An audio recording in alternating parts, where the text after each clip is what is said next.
Good morning, everyone. So we will start with prayer. Om Ajnanatimirandhasya Jnananjanasalakaya Chakshurunmilitam Yena Tasmai Shri Gurave Namaha. तो last class में हम लोगों ने तपस्या के ऊपर लास्ट मंडे को तपस्या के ऊपर डिस्कशन किया था और उसमें हम लोगों ने ये देखा था कि एक्चुअली हमें वो नहीं करना चाहिए जो हमें अच्छा लगता है। हमें वो नहीं करना चाहिए जो हमें अच्छा लगता है, बल्कि हमें वो करना चाहिए जो हमारे लिए अच्छा है ना।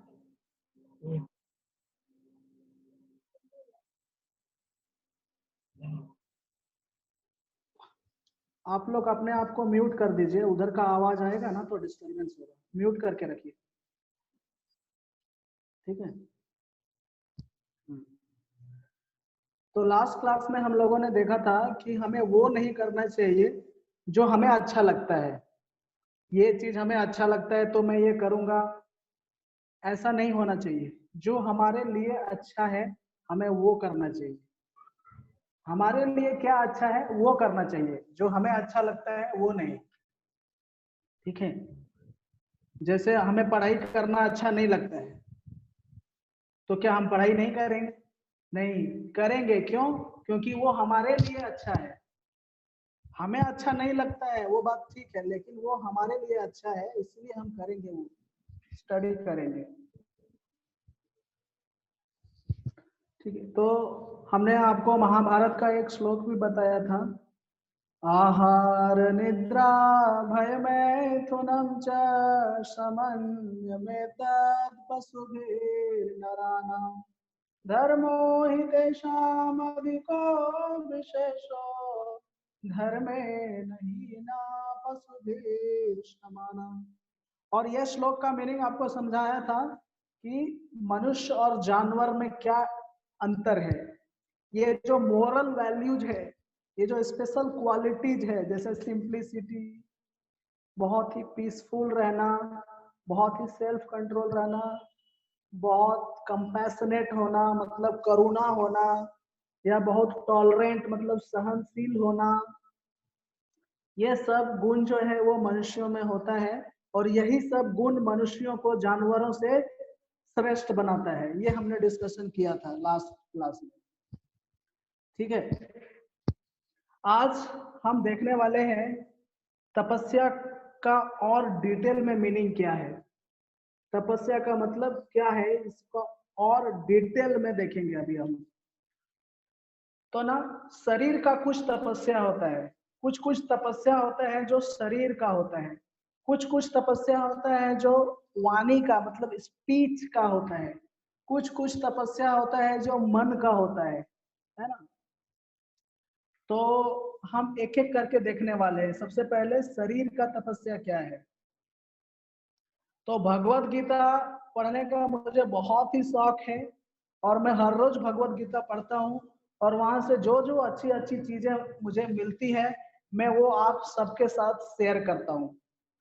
तो मैं भगवत गीता पढ़ रहा था, उसमें 17th चैप्टर के 14th नंबर श्लोक में बहुत ही अच्छा बताया गया है कि शरीर का तपस्या क्या है। उस श्लोक में बताया गया है, देव द्विज गुरु प्राज्ञा पूजनम शौचमार्जवम् ब्रह्मचर्य अहिंसा च शारीरम तपउच्यते। इस श्लोक का मीनिंग क्या है बहुत ध्यान से सुनिए आप। देव, देव मीन्स गॉड या ईश्वर या अल्लाह, उनको देव बोलते हैं। द्विज, द्विज मीन्स ब्राह्मण। ब्राह्मण का मतलब ये नहीं है कि कोई ब्राह्मण के घर में पैदा हुआ है तो वो ब्राह्मण हो जाएगा। ब्राह्मण के घर में पैदा होने से कोई ब्राह्मण नहीं होता है, उसमें ब्राह्मण के गुण होने चाहिए, उसके अंदर ब्राह्मण के क्वालिटीज होने चाहिए। जैसे ब्राह्मण बहुत पीसफुल होता है, उसको बहुत शास्त्रों का नॉलेज होता है, उसको बहुत सारा मोरल वैल्यूज का नॉलेज होता है, उसके अंदर कंपैशन होता है, उसके अंदर दूसरों को हेल्प करने का गुण होता है। ये सब गुण होना चाहिए, तब उसको ब्राह्मण बोला जाता है। बहुत लोग भारत में ये गलत फहमी है कि किसी का जन्म अगर ब्राह्मण के परिवार में हो गया है तो उसको ब्राह्मण समझ लिया जाता है। ऐसा नहीं है। किसी का जन्म अगर ब्राह्मण के परिवार में हुआ है लेकिन उसके अंदर ब्राह्मण का गुण नहीं है, अगर सपोज वो शराब पीता है, जुआ खेलता है, चोरी करता है, झूठ बोलता है, ये सब उसके अंदर अगर बुरे गुण है, तो भले ही वो ब्राह्मण के परिवार में जन्म हुआ है उसका, लेकिन वो ब्राह्मण नहीं है। भगवत गीता में लिखा गया है कि जन्म के आधार पर कोई ब्राह्मण, वैश्य, शूद्र ये सब नहीं होता है, उसके गुण के आधार पर होता है। चतुर्वर्ण्यम मया सृष्टम गुना कर्मा विभागशः। जो ये बनाया गया है ना, ब्राह्मण, क्षत्रिय, वैश्य, शूद्र, ये गुण के आधार पर बनाया गया है। गुना कर्मा विभागशः, उसके अंदर गुण और कर्म के आधार पर बनाया गया है, जन्म के आधार पर नहीं बनाया गया है ब्राह्मण, क्षत्रिय, वैश्य और शूद्र। ठीक है, तो इस श्लोक में बताया गया है कि पहला देव, देव द्विज, द्विज मीन्स ब्राह्मण, उसके बाद है गुरु। गुरु भी दो प्रकार के होते हैं, एक गुरु जिनसे हम भौतिक ज्ञान प्राप्त करते हैं, जैसे फिजिक्स का ज्ञान, केमिस्ट्री का ज्ञान, मैथमेटिक्स का ज्ञान, ज्योग्राफी का ज्ञान, ये सब जो स्कूल में हम सीखते हैं जिनसे, वो भी गुरु हैं। और ये गुरु होते हैं जिनसे हम गॉड के बारे में सीखते हैं कि भगवान कौन है, मैं कौन हूँ, मेरा भगवान से क्या रिश्ता है, हम भगवान को कैसे प्राप्त कर सकते हैं, ये सब जिनसे सीखते हैं वो भी गुरु हैं। जिनसे हम फिजिक्स, केमिस्ट्री, मैथ ये सब सब्जेक्ट सीखते हैं उनको भौतिक गुरु बोला जाता है। और जिनसे हम भगवान के बारे में नॉलेज प्राप्त करते हैं, गॉड के बारे में, अल्लाह के बारे में, उनको आध्यात्मिक गुरु बोला जाता है। ठीक है, प्राज्ञा, उसके बाद बोला गया है प्राज्ञा। प्राज्ञा मतलब हो गया है अपने से बड़े, जैसे हमारे माता पिता, बड़े भाई, बड़ी बहन, दादाजी, दादी जी, ये सबको प्राज्ञा बोला जाता है। उसके बाद लिखा है पूजनम, देव द्विज गुरु प्राज्ञा पूजनम शौचमार्जवम। हमें देव मीन्स गॉड की, उसके बाद द्विज मीन्स ब्राह्मण, उसके बाद गुरु, और उसके बाद प्राज्ञा अपने से बड़ों, इनकी पूजा करनी चाहिए। भगवत गीता के इस श्लोक में बताया गया है कि हमें इन चारों की पूजा करनी चाहिए। किनकी किनकी? देव मीन्स गॉड, उसके बाद द्विज मीन्स ब्राह्मण, उसके बाद गुरु, और उसके बाद प्राज्ञा। प्राज्ञा मतलब अपने से बड़ों का सम्मान करना चाहिए, उनका इज्जत करना चाहिए, उनकी पूजा करनी चाहिए। पूजनम, अभी पूजा करना चाहिए उनकी, मतलब ये नहीं है उनके सामने अगरबत्ती लेके घुमाने लगो ऐसे ऐसे, ये पूजा का मतलब नहीं होता है। पूजा का मेन मतलब है कि उनके बताए हुए रास्तों पर चलना। जैसे अगर आप भगवान ने जो बताया है रास्ता, या आपके गुरु ने जो रास्ता बताया है आपको, या आपके आपसे जो बड़े हैं उन्होंने आपको जो रास्ता बताया है, उनके बताए हुए रास्तों पर चलना, इसी को पूजा बोलते हैं। अगर आप भगवान के बताए हुए रास्तों पर चल रहे हैं मतलब आप भगवान की पूजा कर रहे हैं। अगर आप अपने माता पिता के बताए हुए बातों पर चल रहे हैं, उनकी बातों को मान रहे हैं, इसका मतलब है आप उनकी पूजा कर रहे हैं। तो यहाँ पूजा करने का ये गलत फहमी नहीं होना चाहिए कि उनके सामने अगरबत्ती रोटेट करना है, ये पूजा का मतलब नहीं होता है। ठीक है, शौच मार्जवम, शौच मार्जवम मतलब क्लीन रहना चाहिए, हमें हमें हमेशा क्लीन रहना चाहिए, साफ। क्लीन रहने का मतलब दो तरह से क्लीन होता है, एक होता है इंटरनल क्लीन और एक एक्सटर्नल, मतलब एक अंदर से साफ रहना और एक बाहर से। जैसे बाहर से हम कैसे साफ होते हैं, साबुन से नहा लेते हैं, साफ हो जाते हैं, है ना, साफ सुथरा कपड़ा पहन लेते हैं, अच्छे से बाल को साफ करके, बाल को कंघी करके, इसको बोलते हैं बाहर से साफ सुथरा रहना। जिस जगह पर आप रहते हैं उस रूम को साफ सुथरा रखना, ये एक्सटर्नल क्लीनिंग है, बाहर से साफ सुथरा। बाहर से साफ सुथरा भी हमें रहना चाहिए और अंदर से भी साफ सुथरा रहना चाहिए।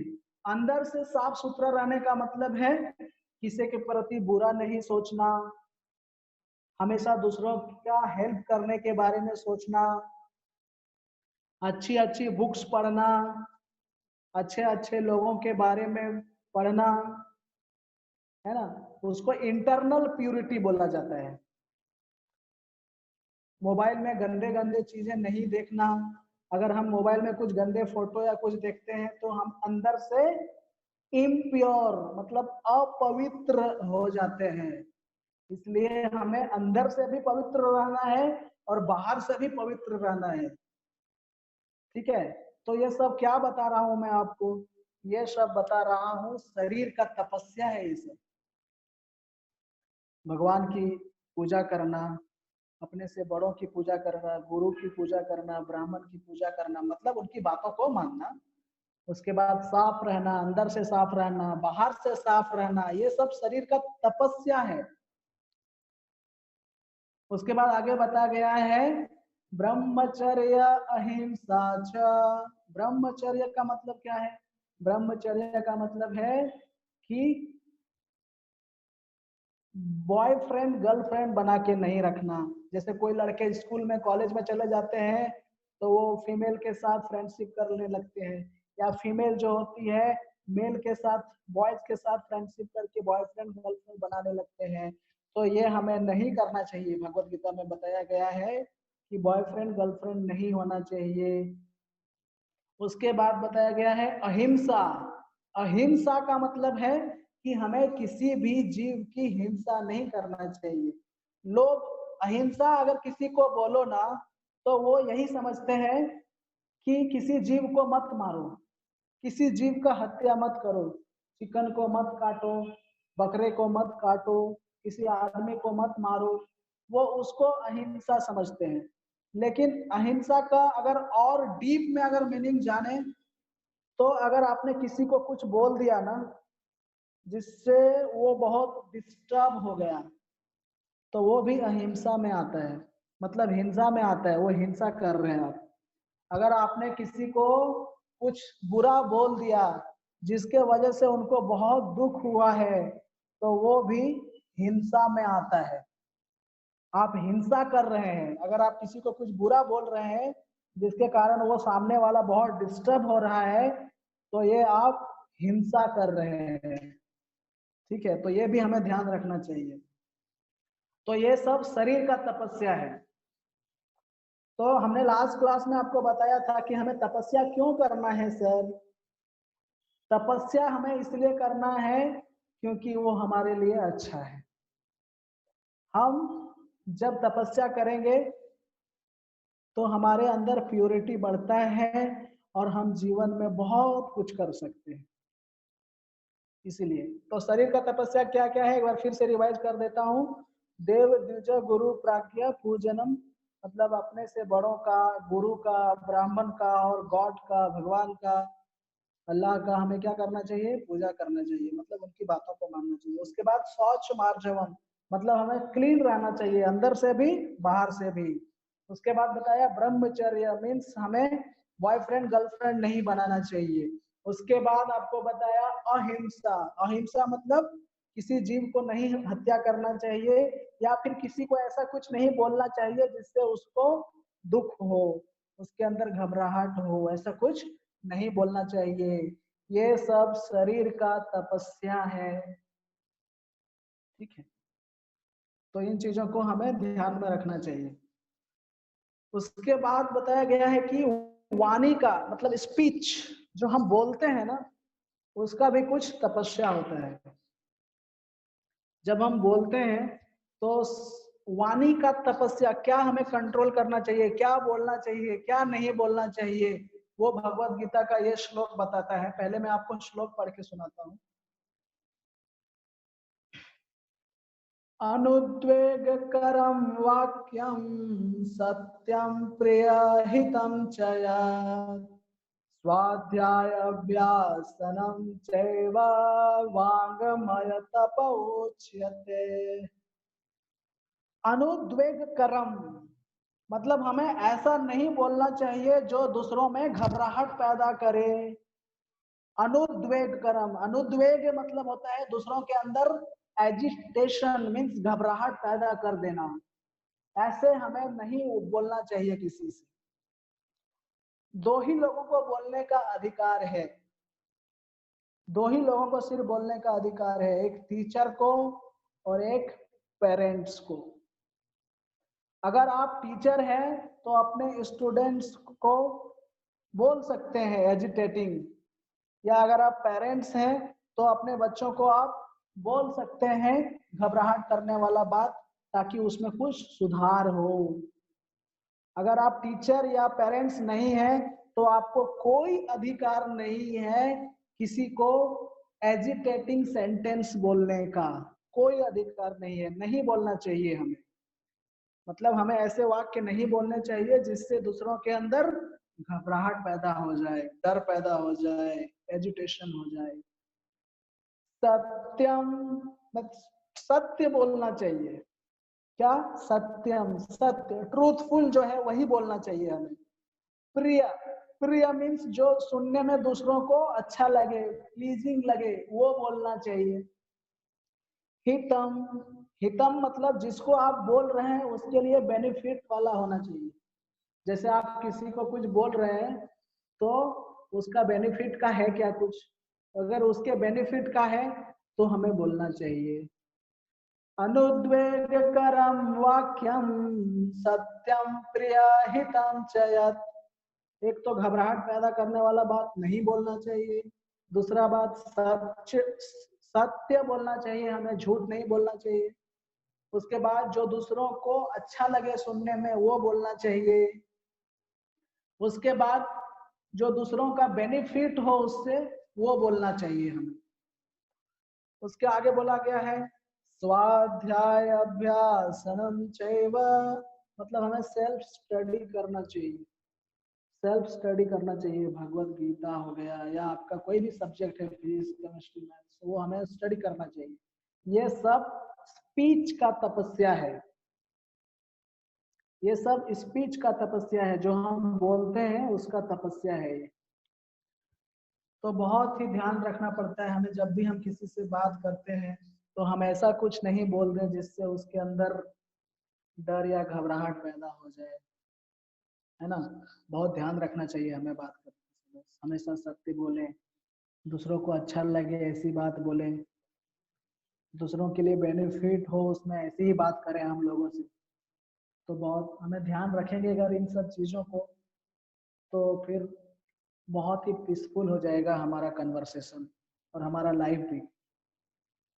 उसके बाद बताया गया है, जैसे मैंने अभी आपको पहले बताया शरीर का तपस्या, उसके बाद आपको बताया स्पीच का तपस्या, वाणी जो हम बोलते हैं उसका तपस्या। अभी मैं आपको बताऊंगा मन का तपस्या, माइंड का तपस्या क्या है। तो भगवत गीता के 17th चैप्टर का 16th नंबर श्लोक में बताया गया है मन का तपस्या क्या है। मनः प्रसादः सौम्यत्वं मौनम आत्मा विनिग्रह भाव संशुद्धि तपोमान समोच्यते। मनः प्रसादः, मनः प्रसादः, मनः मतलब माइंड, प्रसादः means satisfaction, satisfaction of the mind. हमेशा हमें सेटिस्फाई रहना चाहिए, संतुष्ट, जो भी है हमारे पास हमें उसमें संतुष्ट रहना चाहिए, लालच नहीं करना चाहिए ये भी मिल जाए वो भी मिल जाए। अरे अभी 2 कार है घर में, अगर घर में 4 कार हो जाता तो अच्छा रहता। अरे हमारा 1 फ्लैट है और 2 फ्लैट हो जाता, एक दिल्ली में एक मुंबई में, तो अच्छा होता। ये सब हमें लालच नहीं करना चाहिए, हमें जो भी मिला है उसमें हमें संतुष्ट रहना चाहिए। इसका मतलब ये नहीं है कि स्टडी कर रहे हैं चलो 2 चैप्टर हो गया, 2 चैप्टर में ही हमें संतुष्ट रहना चाहिए। सर ने बोला है कि हमें जो है उसी में संतुष्ट रहना चाहिए। कुछ कुछ चीजों में हमें संतुष्ट रहना चाहिए और कुछ कुछ चीजों में संतुष्ट नहीं रहना चाहिए। ठीक है, तो वो हम दिमाग लगा के समझ सकते हैं, बुद्धि के द्वारा समझ सकते हैं कि हमें किसमें संतुष्ट रहना चाहिए और किसमें संतुष्ट नहीं रहना चाहिए। जहां हमें कोई नॉलेज मिल रहा हो, अच्छी बातें सीखने को मिल रहा हो, तो वहां संतुष्ट नहीं होना चाहिए। हमें वहां लालची बन जाना चाहिए, लालची हो जाना चाहिए, और सीखना है और जानना है हमें। ठीक है, तो कहाँ लालची बनना है और कहाँ संतुष्ट रहना है, ये बुद्धि के द्वारा हम समझ सकते हैं इसको। ठीक है, उसके बाद है सौम्यत्वम। सौम्यत्वम मतलब हमेशा सिंपल रहना चाहिए, हमें कॉम्प्लिकेटेड नहीं होना चाहिए। One should learn to become simple in behaviour. हमारा बिहेवियर बहुत ही सिंपल होना चाहिए, कॉम्प्लिकेटेड नहीं होना चाहिए। सिंप्लिसिटी का मतलब ये नहीं है कि फटा हुआ कपड़ा पहन लो, है ना, थोड़ा सा खा के रह जाओ, अच्छा खाना मत खाओ, ये सिंप्लिसिटी का मतलब नहीं है। सिंप्लिसिटी का मतलब है आपके विचार बहुत ही प्योर होने चाहिए, आपका रहन सहन बहुत ही प्योर होना चाहिए, आपका डीलिंग्स लोगों के साथ बहुत ही प्योर होना चाहिए। यह सिंप्लिसिटी का मतलब है। तो मनः प्रसादः सौम्यत्वम। मौनम आत्म विनिग्रह। मौनम, मौनम का मतलब होता है हमें ग्रेव होना चाहिए, मौन रहना चाहिए। मौन रहने का मतलब ये नहीं है चुपचाप बैठे रहो। मौन का मतलब है कि हमें फालतू की बातें नहीं करनी चाहिए, है ना, बिना मतलब का बोलना नहीं चाहिए कहीं पे भी। तो कब बोलना चाहिए सर? तो अभी अभी आपको बताया, हमें सत्य बोलना चाहिए, जो दूसरों को अच्छा लगे वो बोलना चाहिए, जिससे जिसको बोलने से हमारा और सुनने वाले का बेनिफिट हो वो बोलना चाहिए, है ना। नहीं तो अगर ये सब नहीं बोलते हैं तो चुपचाप रहना चाहिए, मौनम, मौन रहना चाहिए। आत्म विनिग्रह। विनिग्रह मतलब अपने आप पे कंट्रोल होना चाहिए, अपने आप पे कंट्रोल होना चाहिए, गुस्सा पे कंट्रोल होना चाहिए, या फिर बहुत सारे चीज है। मैं आपको एक स्टोरी बताता हूँ, बहुत ही इंटरेस्टिंग स्टोरी है कि एक बार क्या हुआ था, मुंबई में एक हस्बैंड वाइफ रहते थे, उनकी नई नई शादी हुई थी। उनकी नई नई शादी हुई थी, तो हस्बैंड भी जॉब करने जाता था और वाइफ भी जॉब करने जाती थी, दोनों लोग जॉब करते थे। उनका घर में एक छोटा बच्चा भी हुआ था, वो 6 या 7 महीने का एक बच्चा भी था। उसको वो घर में रख देते थे, किसी को काम पे लगा दिया था, वो उस बच्चे का ध्यान रखती थी। ठीक है, और वो दोनों जॉब करने जाते थे। मैं आपको ये स्टोरी क्यों सुना रहा हूँ, इससे आपको पता चलेगा स्टोरी से कि अगर किसी के अंदर कंट्रोल करने का शक्ति नहीं है, सेल्फ कंट्रोल, अगर अपने आप को कंट्रोल नहीं कर सकता है, तो कितना बड़ा प्रॉब्लम हो जाता है लाइफ में, ये इस स्टोरी से आपको समझ में आएगा। तो ये दोनों हस्बैंड और वाइफ दोनों जॉब करने जाते थे, मुंबई की स्टोरी है ये। वो दोनों एक बिल्डिंग के 7th फ्लोर में रहते थे, एक बहुत बड़ा बिल्डिंग था, उसमें 7th फ्लोर, बहुत ऊपर रहते थे वो दोनों। तो एक दिन क्या हुआ, एक दिन जो हस्बैंड था उसको ऑफिस में शायद उसके बॉस ने कुछ डांट दिया था। ठीक है, तो उसका मूड बहुत ऑफ था, जो हस्बैंड था उसका मूड बहुत ऑफ था, मतलब थोड़ा गुस्से में था वो। तो जब वो शाम को घर आया जॉब करके, तो वो आया, उसकी वाइफ कहीं और जॉब करती थी, वो भी घर आई, है ना। दोनों लोग घर आए, तो हस्बैंड तो पहले से गुस्से में था क्योंकि ऑफिस में उसको थोड़ा डोज मिला था, है ना। तो क्या हुआ, हस्बैंड ने बोला कि वाइफ को कि मुझे थोड़ा 1 कप चाय बना के दो ना, चाय पीना है मुझे। तो वाइफ बोली कि देखो मैं भी थक गई हूँ आज बहुत, थोड़ा सा आप बना लीजिए ना खुद से, ठीक है। तो हस्बैंड बोला कि अरे तुमको चाय बना के मांग रहा हूँ, तुम चाय नहीं दे रही है ना। ऐसे ही धीरे धीरे छोटा सा बात से धीरे धीरे धीरे धीरे धीरे धीरे धीरे धीरे धीरे दोनों के बीच में बात बढ़ता गया। तो वाइफ बोलने लगी सिर्फ तुम ही जॉब करते हो क्या, मैं भी तो जॉब पर जाती हूँ, मैं भी तो मेरा भी तो शरीर है ना, तुम थकते हो तो क्या मैं नहीं थकती हूँ क्या जॉब करके, मैं भी थक जाती हूँ, और मुझे तो बच्चे का ध्यान भी रखना पड़ता है, घर का इतना सारा काम भी करना पड़ता है, तो आप थोड़ा सा एक कप चाय बना के नहीं पी सकते। तो दोनों में बात ऐसे ही बढ़ते गया बढ़ते गया बढ़ते गया बढ़ते गया बढ़ते गया। तो हस्बैंड ने बोला चुप रहो, अगर अब एक भी शब्द बोला तो मैं इस बच्चे को, जो 6 महीने का बच्चा था वहां उस दोनों का बच्चा था, बोला कि अगर एक भी शब्द तुमने बोला तो मैं इस बच्चे को खिड़की के बाहर फेंक दूंगा अभी 7th फ्लोर से। दोनों में इतना गुस्सा बढ़ गया लड़ते लड़ते लड़ते कि इस हद तक बात पहुंच गई। और हस्बैंड ने बोला कि तुमने अगर एक शब्द भी आगे बोला तो मैं इस बच्चे को उठा के खिड़की के बाहर फेंक दूंगा 7th फ्लोर से, उसके हस्बैंड ने बोला। तो उसकी वाइफ भी बहुत गुस्से में थी, उसने बोली कि कैसे तुम फेंक देगा, मैं भी देखती हूँ तुम कैसे फेंक देगा, ये सिर्फ मेरा बच्चा है क्या, तुम्हारा भी तो बच्चा है ये, कैसे तुम फेंक देता है, फेंको तो जरा देखते हैं हम भी।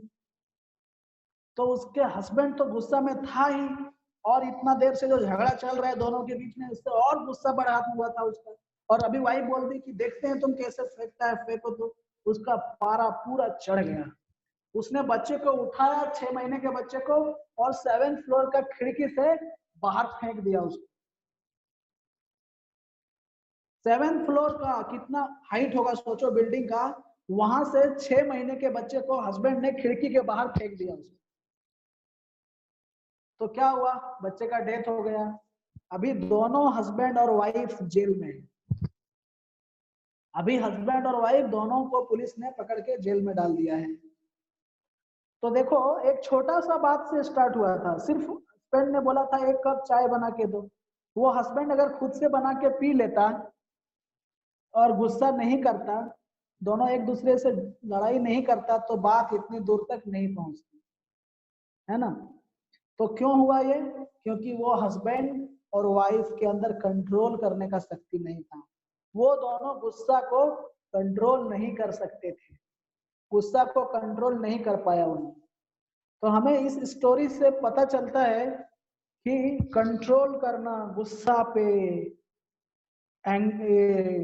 लस्ट पे मतलब काम पे, इल्यूजन पे, ग्रीड पे मतलब लालच पे, ये सब चीज पे कंट्रोल होना चाहिए। अगर ये सब चीजों पे कंट्रोल रहता है तो बड़े बड़े प्रॉब्लम से हम जीवन में बच सकते हैं। और कंट्रोल नहीं है तो देखो एक छोटी सी बात से कितनी बड़ी बड़ी बात हो जाती है। इसलिए हमें कंट्रोल करने का आर्ट सीखना चाहिए। We should learn to control. किसको कंट्रोल करना है, खुद को कंट्रोल करना हमें सीखना चाहिए। अगर हम खुद पे कंट्रोल करना सीख जाते हैं तो हमारा लाइफ बहुत पीसफुल हो जाएगा। अगर हम खुद पे कंट्रोल नहीं कर सकते तो हम भी एक जानवर के जैसा ही है, जैसे लास्ट मंडे को हम लोगों ने डिस्कस किया था, ठीक है। तो ये सब क्वालिटीज हमारे अंदर हमको लाना चाहिए। अगर ये सब क्वालिटीज हमारे अंदर है तभी हम ह्यूमन हैं, तभी हम जानवरों से श्रेष्ठ हैं। ये सब गुण हमारे अंदर नहीं है तो हम भी जानवर ही हैं। तो ठीक है, नेक्स्ट क्लास में हम नेक्स्ट मंडे को हम बहुत ही इंटरेस्टिंग टॉपिक पे डिस्कशन करने वाले हैं। उसमें हम लोग डिस्कस करेंगे कि 4 टाइप्स का इंस्पिरेशन होता है, ठीक है। आपको बहुत ही कुछ सीखने को मिलेगा उससे, तो आप लोग नेक्स्ट मंडे को फिर से आइएगा, ठीक है। Thank you very much.